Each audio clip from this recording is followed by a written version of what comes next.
un homme, naturellement. Mais qu'est-ce qu'il a, cet homme?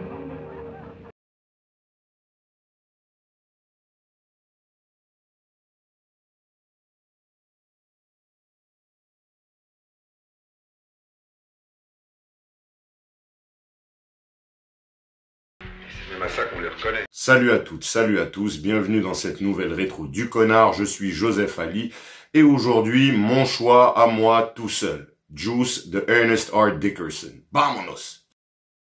Q, Raheem, Steele et Bishop sont une bande de 4 potes qui vivent à Brooklyn. Q est DJ en devenir, Raheem est un jeune père encore adolescent, Q est dans un environnement familial et social propice au pétage de plomb, il est le lunatique de la bande. Fatigué des confrontations qui le poussent à être la victime d'une des bandes rivales, il décide d'acquérir une arme et convainc ses amis que le salut réside dans le respect et pour l'acquérir il faut de l'argent.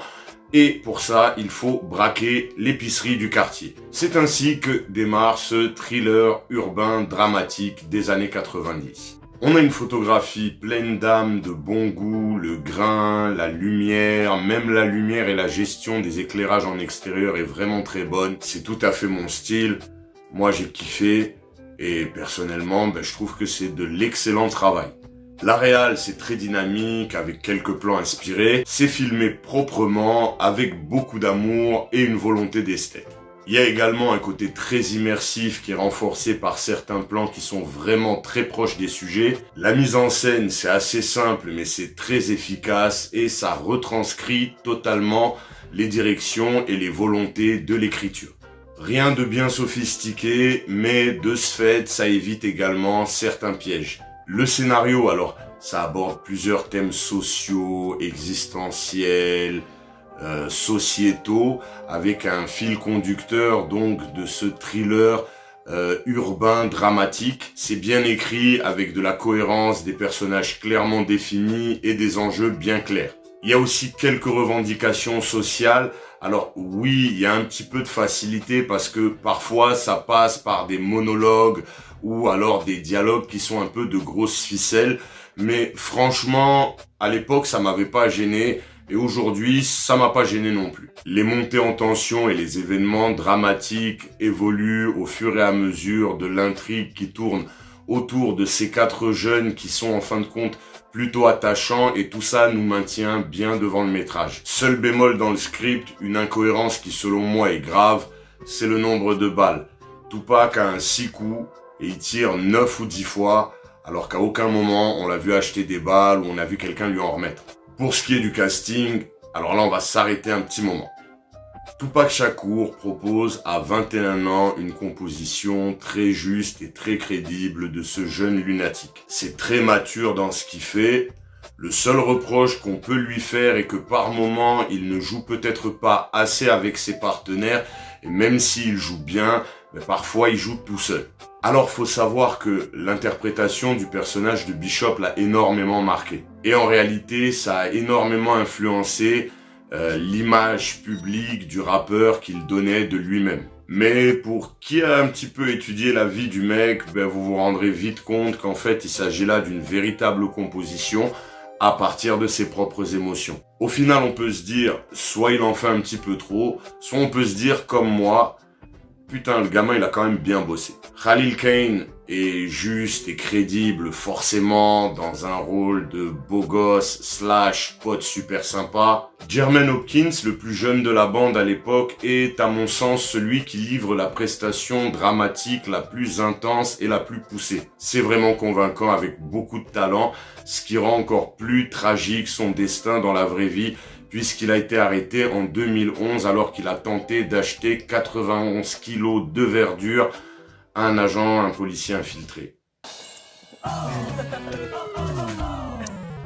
Le casting de Juice a apporté à l'écran et au cinéma Omar Epps. Alors là déjà il éclabousse le film en livrant une prestation extrêmement juste, sobre, il est attachant. Et en plus cet enfoiré est putain de cool. Queen Latifah fait du Queen Latifah. Elle rappe.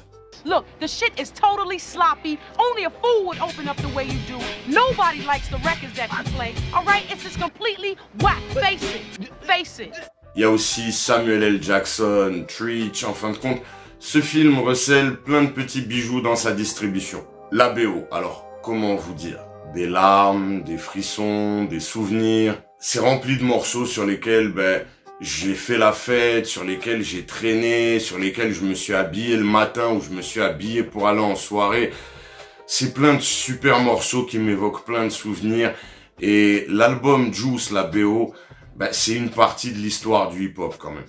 Avec des New Jack City, Boys in the Hood, Menace to Society, ça doit être les BO que j'ai saigné le plus de mes 13 à mes 17-18 ans. Les scènes de bagarre, d'action, c'est vraiment le gros point faible du film, parce que c'est vraiment faible dans ce secteur-là, même si, bon, en fin de compte, c'est vrai que c'est pas un actionneur, mais quand même. J'ai vu un film avec plein d'authenticité, de très bonnes choses, rien à jeter, rien à retirer. La note, ce sera 7,5 sur 10, mais bon, who gives a fuck, je suis juste un connard qui donne son avis. Juice, ça fait partie de ces films dont j'aurais pu parler sans même le revoir parce que j'ai dû le voir au moins 10, 12, 15 ou 20 fois. Je me rappelle encore à l'époque où j'ai acheté la VHS au centre commercial de Newark dans le New Jersey. J'étais comme un fou. Alors à l'époque, je l'ai acheté en tant que fan de Tupac. Et finalement, j'ai découvert avec ce film beaucoup plus que ça. J'ai découvert Omar Epps et surtout j'ai découvert un putain de bon film qui navigue dans différents styles urbains avec plutôt beaucoup de brio. C'est typiquement le style de film qui me plaisait à l'époque et en vrai, ça a pas pris une ride du tout. On est entre le thriller, le drame, le social et Tupac qui campe cette espèce de jeune lunatique borderline. Alors, si vous arrivez à vous défaire de l'image sympathique que vous pouvez avoir par rapport à tout ce qui a pu être véhiculé autour du rappeur et de l'artiste, alors à mon avis, vous trouverez que le garçon a vraiment très bien travaillé. Il rend ce personnage de Bishop imprévisible et sympathique en même temps, mais surtout on sent qu'il est capable de snap à tout moment et de plus en plus à mesure qu'il progresse dans sa folie. Le réalisateur a géré intelligemment, il a su renforcer l'attachement qu'il faut au personnage quand il faut. Ernest R. Dickerson nous livre ici une histoire pleine d'inspiration personnelle et de tranches de vie. On est sur fond de hip-hop avec un film qui transpire ce qui se faisait de mieux dans les années 90. Je valide et je recommande fort cette petite pépite du cinéma urbain afro-américain. Le film sera disponible, je crois, à partir du 1er décembre sur Paramount+, ou sinon en physique, mais c'est pas facile du tout. Cette fois, on a traité d'un film dont, je pense, peu diront qu'ils allaient ou qu'ils voulaient en parler ou qu'ils en ont parlé. J'espère que vous apprécierez. Voilà, ce sera tout pour cette rétro. Abonnez-vous pour ne pas manquer les futurs contenus. Mettez les pouces vers le haut, à défaut de pouvoir utiliser vos majeurs. Commentez, partagez, forcez des proches à faire la même chose pour qu'on grandisse. Et comme real niggas do real shit, les vrais de vrais, ils peuvent supporter via Tipeee, le Tipeee du connard. Le lien est en description. Je vous dis à très vite. D'ici là, take care. Cheers.